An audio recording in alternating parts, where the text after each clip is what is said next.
Microsoft OneNote is a powerful productivity tool that is quickly gaining popularity as you can now collaborate from anywhere and with anyone. And in Microsoft OneNote for the web, you can even share notes with others in a couple of different ways depending on your needs. It is even possible to share a notebook with people outside of your organization. And if you're wondering how you can do that, follow these next steps in this video tutorial. First, open Microsoft OneNote on your browser,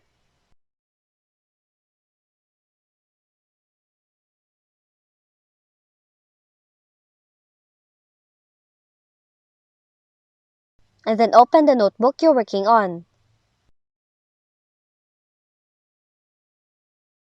Now to share the Microsoft OneNote notebook to the users that have no Microsoft, you can use Guest Link.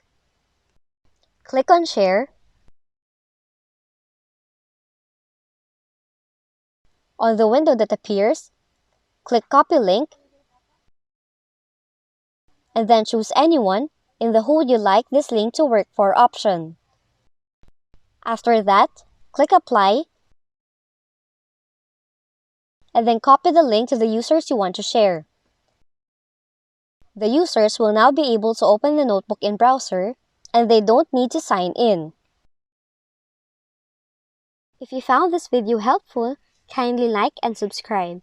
You may also click and turn on the notification bell so you can be notified from whenever we release new videos.